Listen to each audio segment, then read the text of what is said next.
নমস্কার, welcome to my channel e learning with Arnab sir. আমি এই চ্যানেলে প্রতিনিয়ত মাধ্যমিক, উচ্চ মাধ্যমিক, গ্র্যাজুয়েশন এবং কম্পিটিটিভ লেভেলের বিভিন্ন স্টাডি মেটেরিয়ালস, নোটস এবং ক্লাস প্রোভাইড করে থাকি। তো আজকে ক্লাসটা তাদের জন্য যারা West Bengal board of secondary এডুকেশনের আন্ডারে 2026 সালে মাধ্যমিক পরীক্ষার্থী আছো। তো তাদের জন্য ইংলিশ সাবজেক্টে রাইটিং স্কিলের ওপরে আমি তোমাদের আজ কিছু আলোচনা করতে চলেছি। দেখো, তোমরা এটা কখনো ভেবো না যে স্যার আমাদের বোধহয় মাধ্যমিকের রাইটিংয়ের সাজেশান দিচ্ছে। দেখো, সাজেশান কিন্তু কখনো 100% সঠিক নাও হতে পারে। কাজেই তোমরা আজকে ক্লাসটা কেউ সাজেশান হিসাবে নেবে না। আমার এটা নিজস্ব মতামত। আমার কাছে যে সকল স্টুডেন্টরা মাধ্যমিক পরীক্ষার্থী আছে তাদের উদ্দেশ্যেও এবং যারা যারা ভিডিওটা দেখছো তাদের উদ্দেশ্যেই আমার বার্তা যে আমি সম্পূর্ণ এটা গেস করছি, আন্দাজ করছি। প্রিভিয়াস ইয়ারে কোশ্চেন যদি আমরা ভালো করে অবজার্ভ করি, একটা ট্রেন্ড বুঝতে পারি যে 2026 সালে পরীক্ষায় রাইটিং স্কিলে কী কী টপিক আসতে চলেছে। দেখো, আমি প্রথম বলবো 2026 সালে মাধ্যমিকে রাইটিংয়ের আমি অপশান একে রাখছি স্টোরি রাইটিং। অর্থাৎ বিগত কয়েক বছর স্টোরি রাইটিং পরীক্ষায় আসেনি, কাজেই এই 2026-এ স্টোরি রাইটিংটা খুবই ইম্পর্টেন্ট সমস্ত শিক্ষার্থীদের কাছে।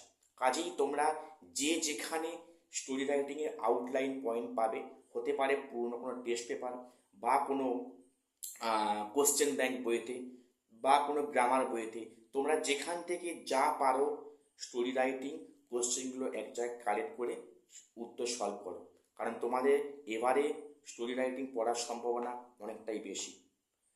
নাম্বার 2, ইনফরম্যাল লেটার, অর্থাৎ যাকে বলা হয় পার্সোনাল লেটার। তোমাদের পরীক্ষায় এবারে 2026-এ ইনফরম্যাল লেটার পড়ার সম্ভাবনা অনেকটাই বেশি। তবে বলবো পাশাপাশি তোমরা ফরম্যাল লেটারে কিছু ফরম্যাট অবশ্যই মেনটেন করে যাবে, একটু দেখে যাবে, ঠিক আছে? কিন্তু তোমরা জোর দাও কিসে? ইনফরম্যাল লেটারে। Number 3, notice writing.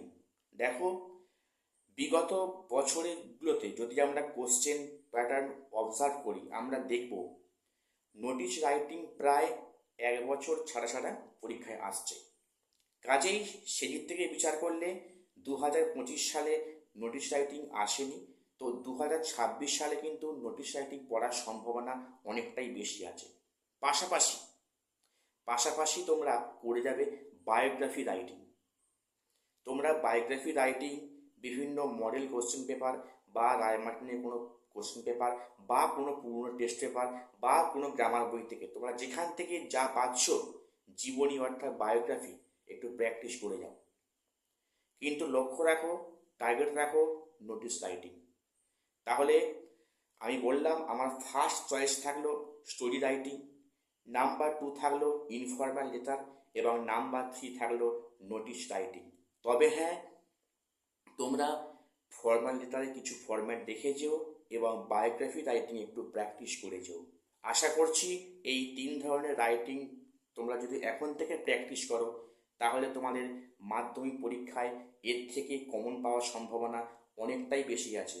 আমি বলছি না যে পরীক্ষায় এগুলোই আসবে 100% কমন, আমি সে গ্যারান্টি দিতে পারবো না, কারণ সাজেশান আমি প্রথমেই বললাম কখনো 100% কমন আসতে পারে না বা আসে না, আবার অনেক ক্ষেত্রে এসে যায়, সেটা বাই চান্স, বাই লাক।